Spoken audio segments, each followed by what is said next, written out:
Bienvenue sur Oli et Thanato, le podcast inspirant qui parle de la mort et des deuils pour les vivants. Mais en réalité, ça veut dire quoi ? Dans mon approche, tout changement est considéré comme un deuil. Qu'il s'agisse d'un décès, d'une séparation, d'un licenciement, d'un burn-out, d'un accident ou d'une crise de sens, tous les types de deuil sont abordés ici sans tabou. Mon objectif est de vous transmettre des ressources et des réflexions pour appréhender toute notion de finitude dans nos vies. Partager le micro pour témoigner son vécu, décrypter un sujet d'actualité sous l'angle du deuil ou éclairer nos connaissances sur ces sujets, on peut vraiment dire que je parle de la mort et des deuils à toutes les sauces. Alors, qu'avons-nous au menu cette semaine ?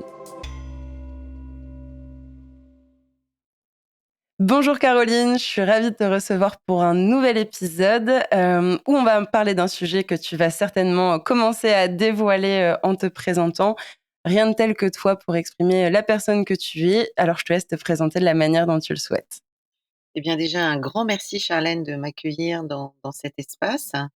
Alors oui, effectivement, je suis thérapeute transgénérationnelle, art thérapeute, accompagnante du deuil avec la création et accompagnante des personnes vivant ou ayant vécu un burn-out avec la création également. Voilà. Hmm. Merci d'accepter de parler de ce sujet-là avec moi, la notion justement de création et de créativité. Peut-être avant de rentrer dans le vif du sujet et voilà, de parler de ces carnets de deuil, je vais quand même citer le nom. Je pense que c'est intéressant que tu nous dises un petit peu comment toi tu vois le deuil, que ce soit dans ta vie personnelle, de ce que tu as envie de nous partager, hein, de ce qui est OK pour toi, ou alors même dans ta vie professionnelle, dans tes accompagnements, parce que justement tu as plusieurs outils et que je pense que chaque outil offre une certaine couleur, une certaine dimension du deuil qui est intéressante de pouvoir explorer. Oui. Alors effectivement, le deuil, déjà pour parler du deuil, on peut dire qu'il y a différents deuils, différents types de deuil et ce que j'accompagne en fait, aussi bien dans le domaine du transgénérationnel que de l'art-thérapie, eh bien en fait ce sont les grandes, transitions, les grandes ruptures de vie, les séparations, hein et les manques en fait que cela procure et les transformations, à travers lesquelles les personnes doivent, finalement, qu'elles vont vivre pour, en fait devenir un autre, redonner du sens, réécrire une nouvelle page, blanche. Voilà, déjà c'était important de définir que ces deuils, ce n'est pas uniquement une personne physique qui s'en va, mais c'est aussi une rupture, une séparation, un grand déménagement, un exil, un moment de vie où en fait, où il y a une transition, où il faut transformer.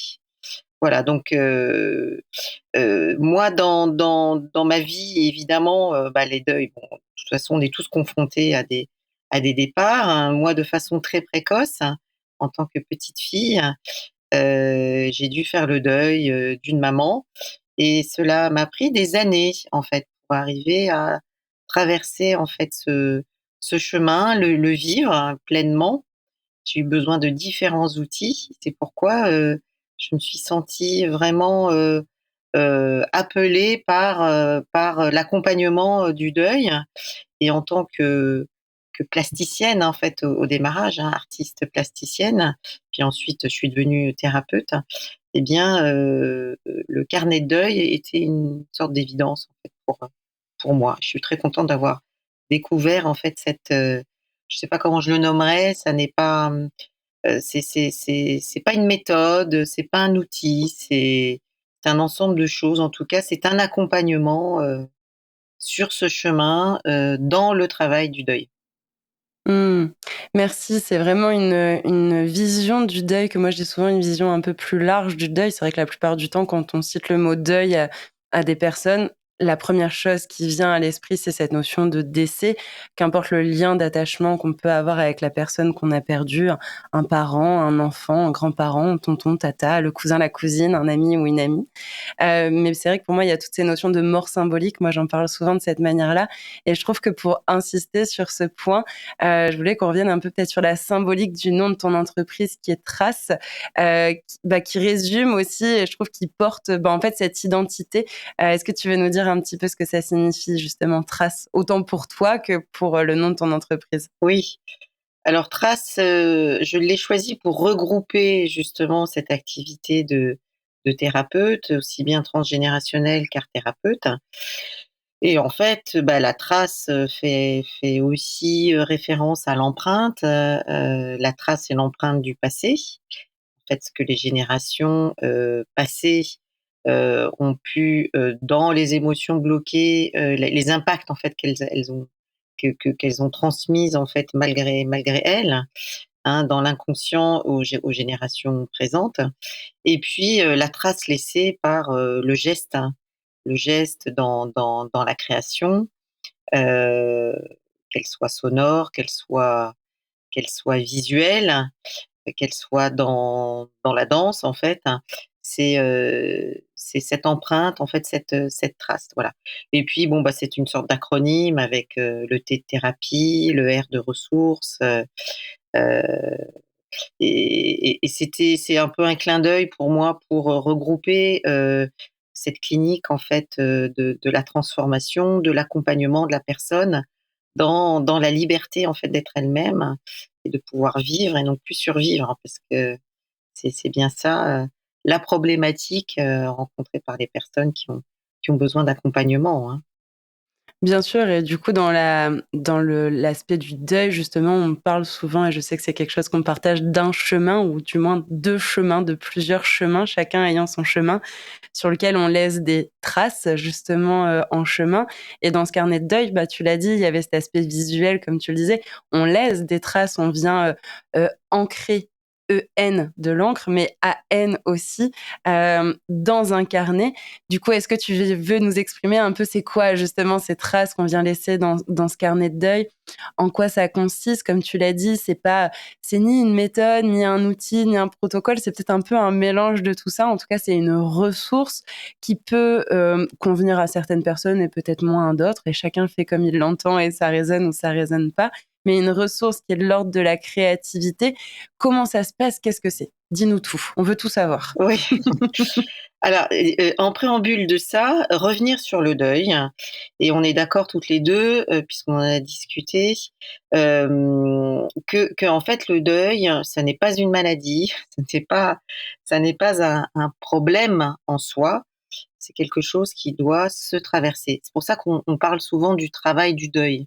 Quelque chose qui doit se travailler en soi, et pour ne pas en fait le contourner et le traverser pleinement, heu, l'idée, d'entrer, de continuer à travailler son deuil avec la création, ça n'est pas de le faire de façon extrêmement frontale comme parfois les mots, peuvent obliger la personne à voilà, à vivre en fait ce travail de deuil en étant vraiment pris par les émotions. Mais, dans le travail plastique en fait, dans la création, dans la manipulation d'outils.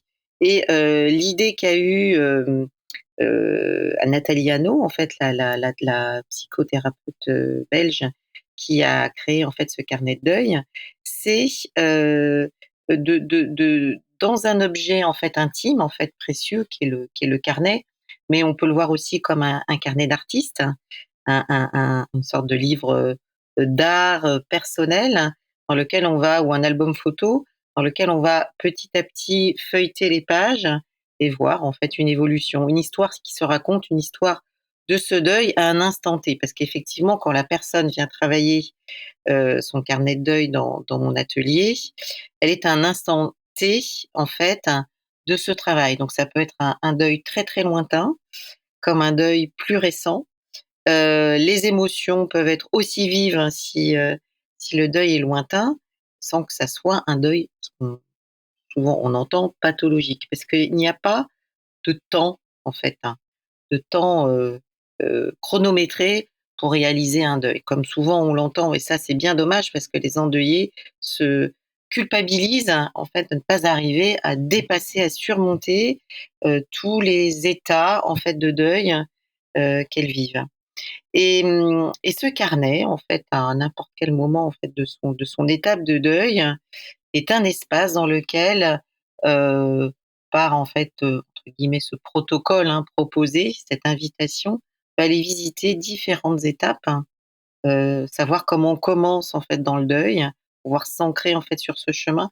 Petit à petit, aller revisiter certaines émotions sans injonction en fait d'être dans l'émotion à ce moment-là, ce qui permet, et ce que je trouve qui est formidable, d'ouvrir vers un autre d'autres champs et de faire des liens importants pour la personne dans sa vie et peut-être revenir sur des blessures profonde, enfouie, et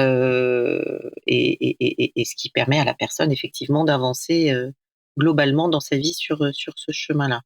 Donc le contenant en fait du carnet, ça c'est important, ça c'est vraiment la 1re idée et puis de cheminer avec la matière parce que ça va être le principal, on va dire, thérapeute dans ce chemin, c'est le dessin, la couleur, la matière. On utilise des papiers de soie, on utilise des collages, on utilise des matières plus denses telles que la peinture ou de l'encre beaucoup plus fluide.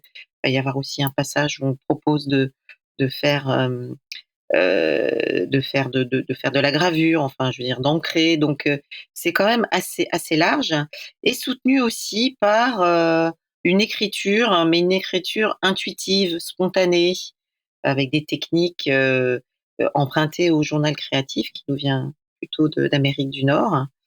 Voilà, donc c'est un mix de tout ça. Donc c'est un chemin, mais c'est un chemin non frontal qui est porté par la matière, la manipulation. Heu, voilà, donc déjà te donner une première réponse.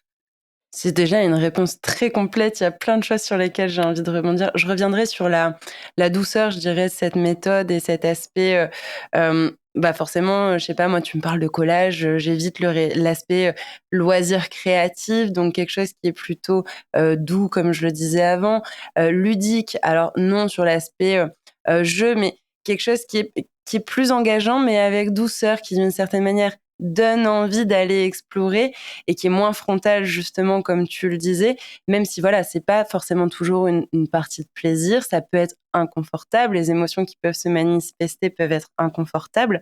Et du coup, j'y reviens après à ça, mais je voulais rebondir sur 2 choses que tu as dites. La notion où le deuil n'est pas une maladie, c'est pas un problème à résoudre. Ça, je pense que c'est vraiment, vraiment important et sur la temporalité aussi dont tu parlais. C'est chacun son rythme, c'est chacun aussi ses besoins. Je parlais justement d'un deuil qui est plus ancien sur lequel on aurait besoin peut-être aujourd'hui d'aller explorer. J'aime bien moi cette métaphore des poupées russes où bah il y a une poupée dans une petite poupée dans une petite poupée où on peut en avoir d'autres. Il y a aussi la métaphore de l'oignon qu'on va aller éplucher ou la fleur de lotus qui va s'ouvrir au fur et à mesure. Je doute pas qu'il y aurait encore plein d'autres métaphores qu'on pourrait utiliser, mais dans cet aspect où en fait un deuil, on prend de base ce qui est le plus impactant, ce qui vient d'arriver. Encore une fois, deuil au sens large, que ce soit le décès ou que ce soit l'événement de vie qui vous est arrivé et qui vient transformer votre vie, qui vient mettre un inconfort, un chaos, un traumatisme. Et cette liste, elle n'est pas exhaustive.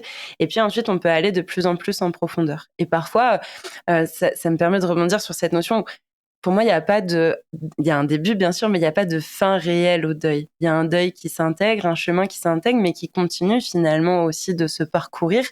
Et parfois, même des années après, alors que c'est un deuil qu'on a peut-être été observé, qu'on a apaisé, avec lequel on était au clair, bah, il y a des choses dans nos vies, dans nos quotidiens qui font que ce deuil nous revient d'une certaine manière et on découvre une petite poupée qui était dans la poupée qu'on avait juste avant et que on n'avait pas soupçonné, on pensait plus, alors non pas s'intéresser à ce deuil, mais devoir travailler sur ce deuil. Est-ce que ça fait écho en toi cet aspect-là? Oui, complètement, heu, parce qu'en fait, un deuil, récent peut être un élément déclencheur, qui vient raviver en fait des deuils, peut-être pas vécus, dans sa vie, mais qui sont des deuils portés en fait par nos ancêtres, et qui n'ont jamais été vraiment digérés. Parce qu'il y a, énormément de situations dans lesquelles on n'a pas pu honorer, se retrouver autour en fait, par exemple, de la disparition d'une personne, quelqu'un qui a été, chassé, renié en fait du système familial et qui pèse en fait. Il y a une émotion en fait qui n'a pas été assimilée, transformée, et il y a ce poids-là qui vient qui vient en fait traverser la vie de la personne et qui ne sait pas pourquoi à chaque moment de rupture, de séparation, de deuil physique, d'événements difficiles en fait à traverser, eh bien ça c'est beaucoup plus vif. Je dirais que c'est même anormalement vif en fait. Et là, un deuil comme les poupées russes, un deuil enfoui dans la multitude des poupées, en fait, ressort. Et c'est intéressant parce que justement, et les techniques, en fait, de dessin, de peinture, peuvent venir renvoyer, en fait, justement, venir chercher dans l'inconscient cela, ou dans l'écriture aussi. Il y a un moment, on ne sait pas pourquoi des choses surgissent. Donc c'est ça qui est formidable en fait, hein. C'est que c'est une autre manière de venir travailler euh, en profondeur. C'est ça, et puis parfois, il y a des deuils qu'on peut dire aussi différés, où on n'avait pas l'espace, la disponibilité, l'énergie parfois pour pouvoir justement aller observer, parcourir ce chemin, traverser le deuil, faire son deuil si cette expression vous parle, ou avoir ce travail de deuil, et justement qui viennent se réveiller parfois plus tard à des moments où on s'y attend pas. Et donc justement, comme je reviens sur cet aspect de, je dirais, de douceur de la méthode, on parle de créativité. Je pense qu'il y a peut-être des auditeurs, auditrices qui se disent, ben ouais, mais moi, c'est tout juste si je sais dessiner un bottom bâton. Du coup, est-ce qu'il faut des prérequis? Tu parlais de peinture, tu as parlé à un moment de gravure. Est-ce que c'est ouvert à tous et à toutes, ou est-ce qu'il faut avoir un certain niveau de dessin ou d'artiste en soi, ou est-ce qu'au contraire, c'est peut-être là où la graine d'artiste en soi peut aussi se réveiller? Alors pas du tout, au contraire, justement. Ce qui importe, hein, tout comme dans le principe de l'art-thérapie, c'est le chemin, en fait. C'est quel chemin la personne va emprunter, et se laisser aller. Et c'est là où effectivement le fait d'être, accompagné sur ce chemin, se laisser aller à expérimenter. Souvent des personnes qui me disent: «Mais moi j'ai jamais tenu un pinceau», ou sinon c'est des souvenirs d'enfance et pas toujours des très, très bons souvenirs. Là, l'idée, c'est pas de faire un beau dessin, de réaliser une belle page, c'est, d'exprimer, et de voir en fait ce qui se passe. La personne va être concentrée sur, les matériaux, sur, partir d'une consigne, hein, de se laisser aller dans, finalement ne pas maîtriser, heu heu, l'outil, mais de se laisser porter par ce que, la matière, va faire. Et c'est donc le processus en fait qui est important et pas le résultat. On regarde pas d'ailleurs le résultat. D'ailleurs, que ça soit, dans un accompagnement collectif, hein, moi j'accompagne quatre personnes maximum à la fois, ou individuel, quand c'est en collectif, les personnes ne sont pas, il y a pas d'injonction à partager, à se montrer en fait son carnet. Donc en fait, c'est vraiment pour soi, c'est de l'intime. Et effectivement, il y a toujours l'appréhension de la page vide, mais là, c'est une page qui ne demande pas à être, remplie pour pouvoir faire plaisir à quelqu'un d'autre, hein, mais c'est pour soi. Donc avis Et à donc celles et l'appréhension ceux, tombe. L'appréhension oui, tombe, excuse-moi, oui, avis l'appréhension à tombe, celles et ceux qui dessinent des bonhommes bâtons, vous êtes les bienvenus pour pouvoir, explorer un deuil par l'intermédiaire, justement du carnet de deuil. On va dire qu'on a parlé, de cet aspect, contenant justement l'objet du carnet de deuil. Tu disais, cet aspect, une page, un dessin, une consigne. Alors sans, tout dévoiler, parce que je sais qu'il y a aussi ce côté, on va dire, surprise qui est important, mais un petit peu, qu'est-ce qu'on y fait de manière concrète? C'est quoi alors après, chacun va venir avec sa propre créativité, sans réelles attentes et sans objectif précis. Il y a rien à cocher, il y a rien à faire à part laisser sa créativité finalement s'exprimer sur la feuille et sur la page. Mais c'est sur base de quel type de consigne? Est-ce qu'on vient explorer des émotions? Est-ce qu'on vient explorer d'autres choses? Est-ce que tu peux nous en dire un peu plus? Oui, alors évidemment, là on parle du deuil et on va dire que tout le processus, enfin ce protocole a été réfléchi, à partir, mais pas que, de la courbe du deuil, établie par, Elisabeth, Kubler-Ross, que plusieurs personnes auditeurs doivent connaître. Non pas comme dans un sens, on va dire obligatoire à suivre, hein, puisque on sait très bien qu'aujourd'hui, toutes les émotions, toutes les étapes, bah, tout ça c'est chaotique, hein. On peut vivre la colère, la peur, on pensait, ne plus avoir de tristesse et puis la revivre quelque temps après. L'idée, c'est effectivement d'aller voir quels sont les messages de la colère, quels sont les messages de la peur, quels sont les messages de la tristesse. Et c'est là où, heu, dans une invitation, avec une consigne qui assez claire, la liberté, en fait, de le traiter va ouvrir, en fait, vers l'écoute, en fait, du message. C'est-à-dire que malgré soi, hein, puisque, il y a quelque chose qui va se passer. Donc, cette colère, c'est pas nécessairement la colère qu'on ressent dans le deuil, mais c'est une colère qu'on ressentir dans la vie. Qu'est-ce que cette colère a à nous dire? Voilà. Quel âge pourrait avoir cette colère? Hein? Et qu'est-ce que la personne, qu'est-ce qu'elle entend et qu'est-ce qu'elle peut répondre aussi à cette colère, en fait? Quand tu dis, «malgré soi», j'aime bien cette expression, enfin, en tout cas, j'ai envie de la souligner. Est-ce que quand tu dis «malgré soi», c'est finalement, je viens peut-être avec une intention d'exprimer la colère et je découvre, je dévoile autre chose? Un petit peu quand on parlait des poupées russes tout à l'heure, je venais pour explorer cette poupée russe-là et en fait, je me suis pas rendu compte qu'il y en avait une à l'intérieur et c'est celle-là qu'on vient me montrer. Est-ce que c'est un petit peu cet aspect-là? Oui, ça peut être tout à fait cet aspect-là et ça, c'est très heureux. Ça se passe comme ça, c'est-à-dire que, il y a un cadre, il y a un cadre qui, en plus de ça, qui est donné dans le temps. C'est-à-dire qu'un accompagnement, en fait, en groupe, en général, se fait sur un week-end, sur un week-end, sur 2 jours. Je dis un week-end parce que c'est le moment où les personnes ont peut-être plus de disponibilité. Ça se passe sur 2 jours. Donc ça veut dire que chaque étape, chaque page, c'est un temps donné. Et ce temps-là, on peut le voir comme une contrainte, mais aussi comme à un moment, lâcher le mental et on y va. Voilà. Et donc en fait, dans ce cadre, hein, ce cadre vient sécuriser les personnes et donne la liberté, hein, de pouvoir exprimer. Voilà, parce qu'il y a ce justement parce qu'il y a ce cadre et parce qu'on est accompagné aussi. C'est hyper intéressant. On sent qu'il y a en fait, enfin en tout cas moi c'est comme ça que je le ressens, l'ouverture à plus grand, à autre chose, à des choses auxquelles on ne s'attendait pas finalement et qui sont un petit peu, dévoilées, traduites, comprises, interprétées, observées, qu'importe le mot, qu'on y met.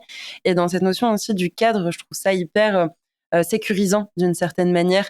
Justement quand on est, ça fait écho à cette temporalité dans le deuil où, on a ce début, comme je disais tout à l'heure, pour moi, il n'y a pas réellement de fin. C'est plus un deuil qui s'intègre plutôt qu'un deuil qui se termine. Et justement, le fait d'avoir un cadre avec une durée qui est posée, c'est aussi d'une certaine manière sécurisant en disant, OK, pour le coup, il y a un début et une fin. Je commence là et je termine là. J'ai une demi-heure, une heure pour laisser la créativité finalement me permettre d'exprimer ce que j'ai besoin d'exprimer en allant peut-être au départ dans une direction et en étant surprise d'aller dans une autre. Je trouve que ce cadre et cette structure finalement est sécurisante. Est-ce que c'est comme ça que c'est vécu aussi par les participants et les participantes? Oui, tout à fait sécurisant, même s'il peut y avoir un affolement à certains moments à se dire: «Ouh là là, j'ai plus que ce temps-là».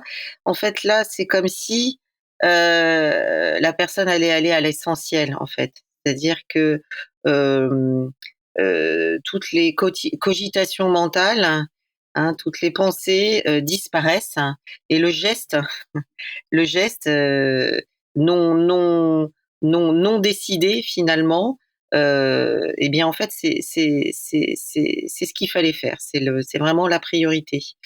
Et ce qui est intéressant, en fait, dans toute approche, justement, qui ne serait pas une approche verbale, orale, en parallèle, en fait, de pouvoir il y a pas mal de groupes de discussion autour du deuil, des les apéros de la mort, des groupes de parole. C'est que là, en fait, on est dans une autre sphère.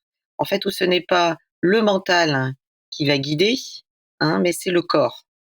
Et c'est ce qu'on recherche en fait, hein. Et le cadre, le cadre donné par ce temps en fait, cet agenda, cette temporalité, permet en fait de soutenir la personne et en même temps, elle va y trouver quelque chose peut-être de différent. Ce que le mental avait peut-être, ressassé, ruminé, là, il y a d'autres portes qui peuvent s'ouvrir et donc c'est laisser place à la surprise puisque la matière peut justement, ouvrir vers cette surprise. Donc c'est vraiment une autre approche, hein, et qui va donner d'autres clés en fait, hein, d'autres clés de résolution, de questionnement. C'est pour ça qu'en fait, c'est une approche complémentaire, hein, de ce qui peut se faire, par exemple dans une thérapie orale, par exemple. Quand tu parles du corps et du mental, j'ai un parallèle qui me vient, tu vas me dire s'il sonne de manière juste.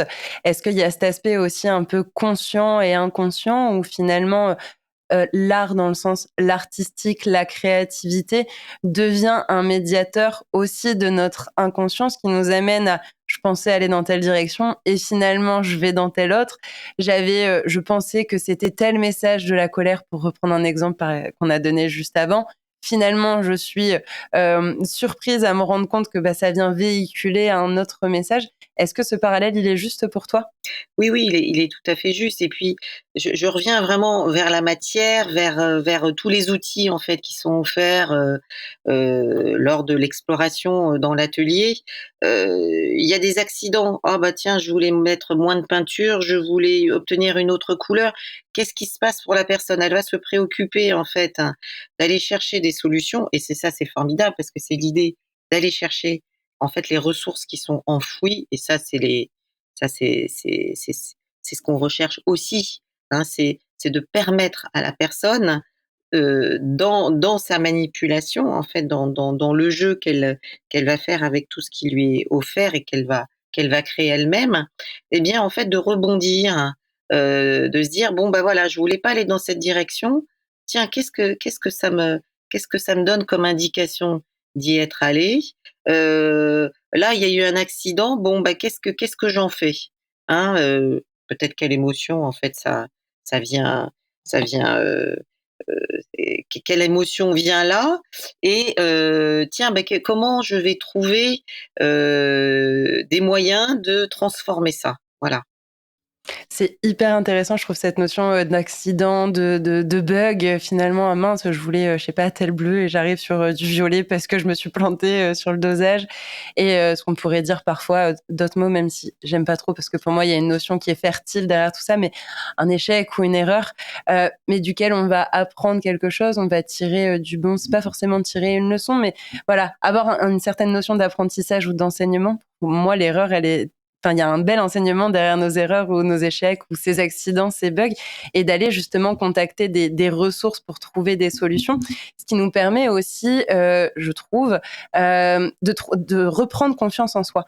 Ce qui est aussi une difficulté dans le deuil, c'est que parfois on n'a plus confiance en nous. En tout cas, notre confiance a été mise à mal. Pareil pour notre estime. Et je trouve que là, c'est un beau moyen finalement de stimuler et de booster cette confiance en soi. Ah oui, c'est tout à fait, en fait, l'espace où, l'estime de soi et la confiance en soi est recontactée. Je peux partager, en fait, j'ai fait un accompagnement, individuel, juste avant Noël, là et d'une personne où il y a eu quand même 2 grandes surprises, en fait, 2 révélations. La première, c'est qu'elle me disait: «Je suis complètement incapable Mais pourtant je suis là, d'utiliser, voilà les matériaux que vous me proposez donc arrivée avec une grande, grande appréhension. Très rapidement, elle s'est rendue compte que ce qu'elle faisait lui plaisait, en fait, donc ça, c'était formidable et la deuxième, c'est qu'elle est arrivée avec une tristesse immense et qu'au fil des pages, elle s'est rendue compte que ce qui ressortait, c'était de la joie. Alors, non pas une joie, évidemment permanente, elle s'est rendue compte qu'il y avait quand même de la joie malgré ça et que c'était aussi dans sa nature profonde cette joie, qu'elle l'avait perdue depuis peut-être longtemps, qu'elle ne laissait pas s'exprimer et que d'une manière ou d'une autre, là, elle venait de retrouver quelque chose de très important. Elle avait envie de tirer en fait le fil de cette joie pour pouvoir aussi l'installer et lui permettre aussi de traverser ce deuil avec la conscience qu'effectivement, il y avait la peur, la colère, la tristesse, mais aussi cette joie qu'elle voulait installer, la réinstaller dans sa vie. Là, j'ai trouvé que c'était un très beau cadeau, qu'elle se faisait avec ces deux surprises. Et justement, quand tu dis au fil des pages, ce qui est intéressant, c'est aussi que c'est pas des feuilles volantes qu'on va garder, à gauche, à droite. Justement, on parle de ce carnet qui est relié et qui, j'imagine, est aussi choisi avec soin par les participants ou les participantes. Enfin, moi, je suis une fan de carnet, donc j'ai le carnet pour ceci, le carnet pour cela, et je sais que je l'ai choisi d'une certaine manière et avec une certaine intention aussi. Donc l'objet est symbolique, est important et il est aussi précieux. Et le fait d'avoir ce au fil des pages, on parlait tout à l'heure du chemin, c'est important aussi de regarder certes le chemin qu'on a à parcourir, mais de regarder le chemin qu'on a parcouru. Et j'imagine bien qu'en feuilletant au fil des pages, page après page, bah, je conscientise finalement les différentes, alors non pas étapes, mais les différents, moments, événements, émotions au fil desquels je suis passée, qui se sont transformés. Là, tu donnais l'exemple d'une personne qui vient, par rapport avec une énorme tristesse et qui en ressort aussi avec, voilà, une joie qui se cache derrière, des choses qui se dessinent qu'on n'aurait peut-être pas saisi d'un premier abord et que si ces feuilles étaient de gauche, de droite, ben, on aurait peut-être plus de mal à saisir le chemin parcouru, les ressources qu'on a développées, les compréhensions qu'on a développées, les enseignements, les apprentissages et ou toute autre chose, hein. Enfin, encore une fois, cette liste, elle est pas exhaustive. Et je trouve que ça, c'est important aussi finalement de pouvoir regarder le chemin qu'on a parcouru, parce que trop souvent, on regarde le chemin, ouais, bon, c'est pas grave, c'est bon, j'ai parcouru le chemin, bon, bah, c'est bien. Et puis, pour moi, c'est une étape qui est hyper symbolique et hyper importante justement quand on clôture quelque chose, qu'importe ce qu'on met derrière le quelque chose, bah, de regarder en fait ce que ça nous a amené, apporté, ce qu'on a aussi finalement expérimenté. Oui, oui, oui et c'est vrai que la force du carnet, c'est comme je le disais au début, c'est comme, un carnet d'artiste qu'on va aller, feuilleter et on se reconnecte au moment vécu dans l'atelier et aussi à ce qui peut-être a été déclenché à ce moment-là et puis, un certain temps s'est écoulé, quelque chose qui a été digéré, peut-être conscientisé, il y a des liens qui se font et heu l'idée de ce travail avec le carnet de deuil, c'est petit à petit amener la personne vers, en fait, remplacer l'absence, alors que ce soit une absence physique ou un manque, une perte de repères, liée en fait à la situation, vers, donc une absence, dans une présence en fait, une autre présence. Parce que, heu, n'oublions pas que, heu, traverser, faire le chemin du deuil, c'est aller vers une autre part de soi-même en fait, un nouveau soi ou un soi qui était là et qui peut-être demandait à éclore. En tout cas, il y a un passage vers autre chose et ce passage, il est aussi, nourri par ce que nous a transmis la personne qui est partie ou, la situation, ce qu'elle nous permet de devenir et ce qu'elle a aussi nous a permis de développer. Parce qu'on a pu développer des compétences. Je prends un exemple en dehors, en fait, d'une personne, qui est décédée, c'est perdre son travail, hein, être licencié. il y a un deuil à faire.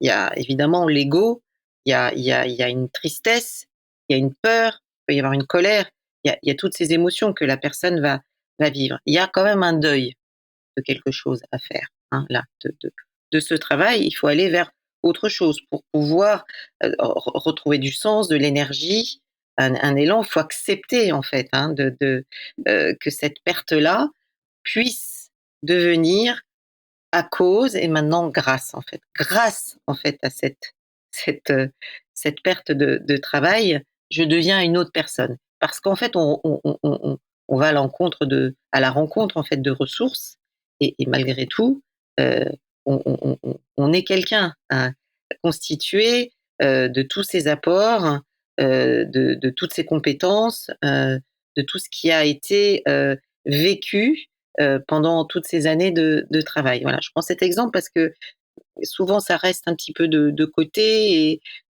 c'est peut-être dans voilà, je veux dire, ça va peut-être être traité par les coachs et pas nécessairement, dans un espace, thérapeutique, d'accompagnement et je pense que c'est un bon exemple aussi pour donner aussi, illustrer à des personnes qui, par exemple, auraient perdu un travail, voilà, qu'on peut aussi avec un carnet de deuil, traverser et travailler ce sujet-là, très qui peut mettre vraiment très en souffrance.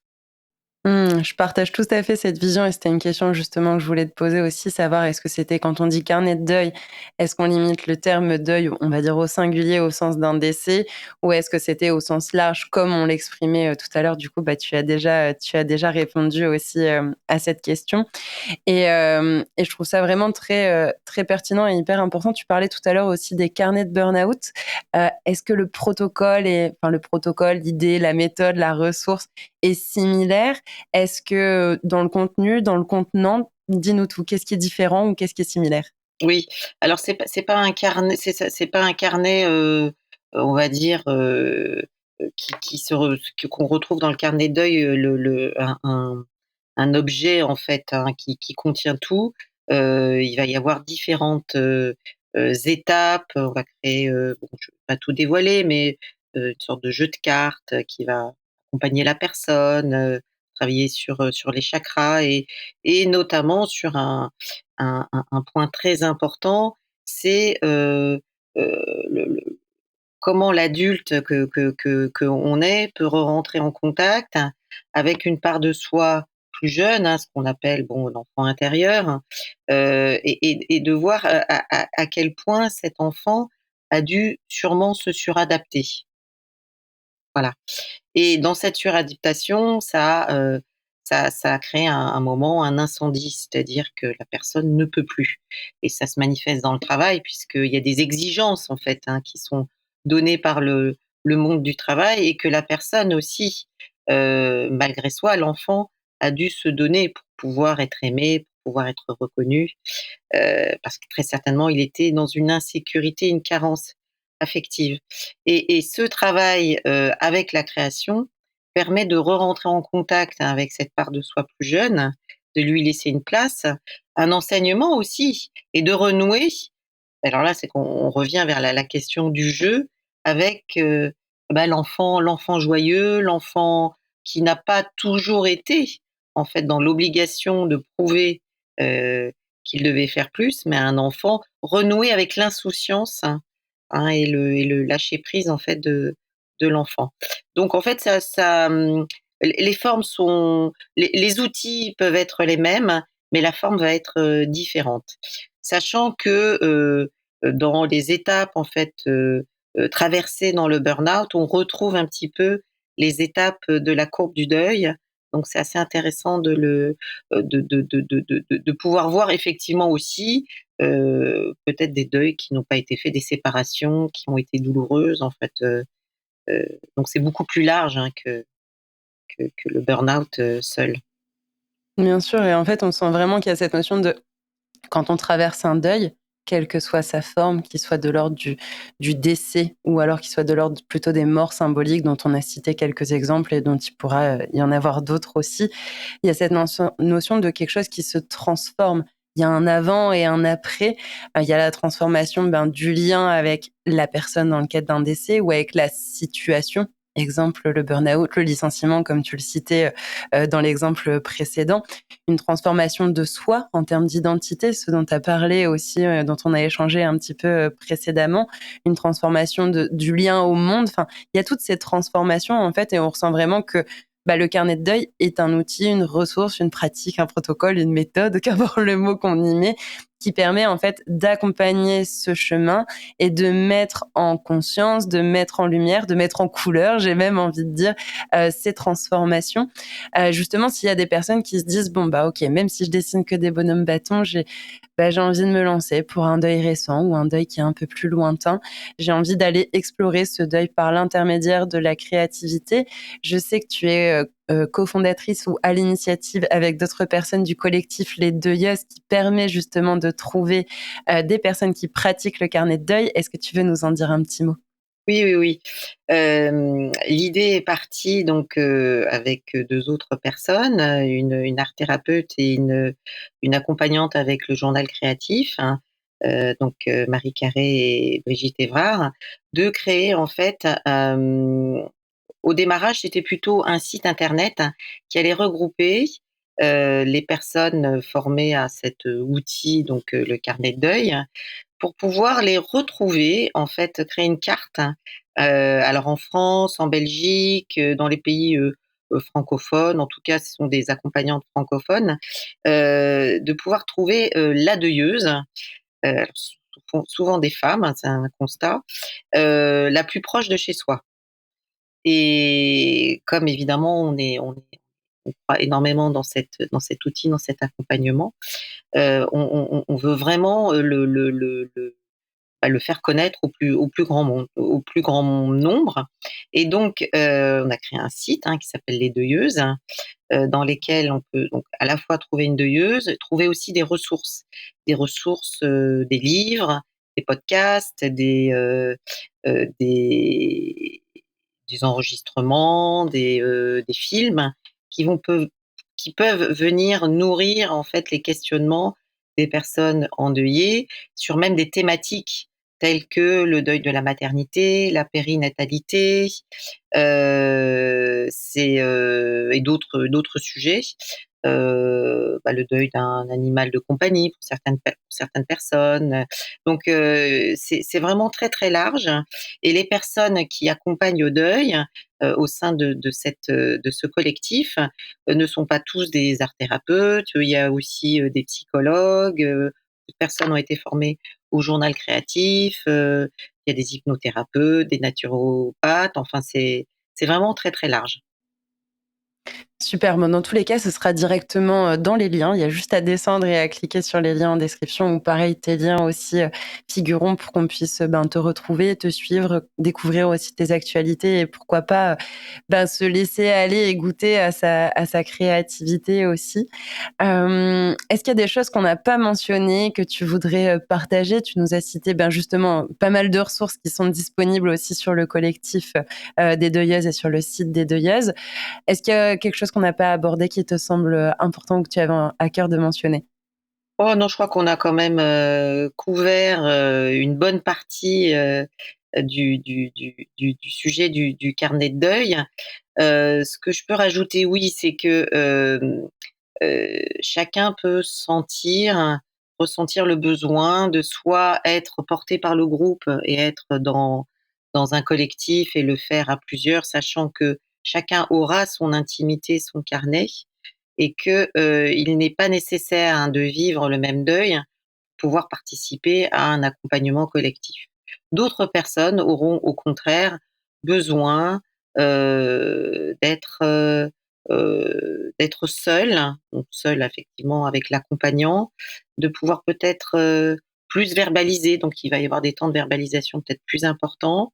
Voilà, ça c'est à chacun et ça ne change rien en fait dans le processus, dans ce qui va être, traversé, et que, ce temps de travail en fait dans le carnet, effectivement, il ne s'arrête pas. puisque les exercices, en fait, les invitations à travailler une page, eh ben, les personnes peuvent recommencer en fait la page à un autre moment pour voir un petit peu où elle en est. Et puis parce qu'elle aura besoin de réexprimer et que là, du coup, le carnet, il continue à vivre euh, au gré en fait de l'avancement en fait et des allers-retours de la personne dans son deuil. Voilà, ça c'est ce que je voulais. Donc il y a ce temps en fait dans l'atelier de carnet, mais qui continue aussi pour la personne. Finalement, le carnet continue à vivre, tout comme le deuil continue à s'intégrer et à façonner nos Oui, vies, ce qui fait oui, écho oui, à c'est plusieurs en points qu'on mouvement. a pu aborder Voilà, ensemble. c'est en mouvement, C'est rien ça, figé. exactement. Voilà.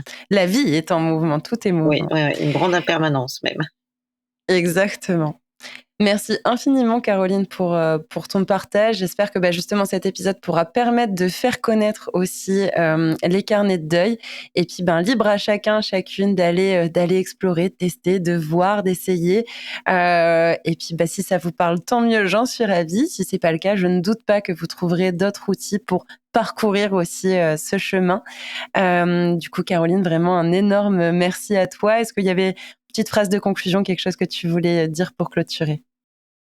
Je reviens sur cette notion de deuil qui n'est pas une injonction à être faite dans un temps donné et qu'il ne faut pas culpabiliser, parce que moi je l'entends souvent, cette culpabilité de ne pas être gai au bout d'un an ou de ne pas de continuer à parler de son deuil. C'est normal, donc que les personnes soient vraiment en paix par rapport à ça et par rapport à leur ressenti.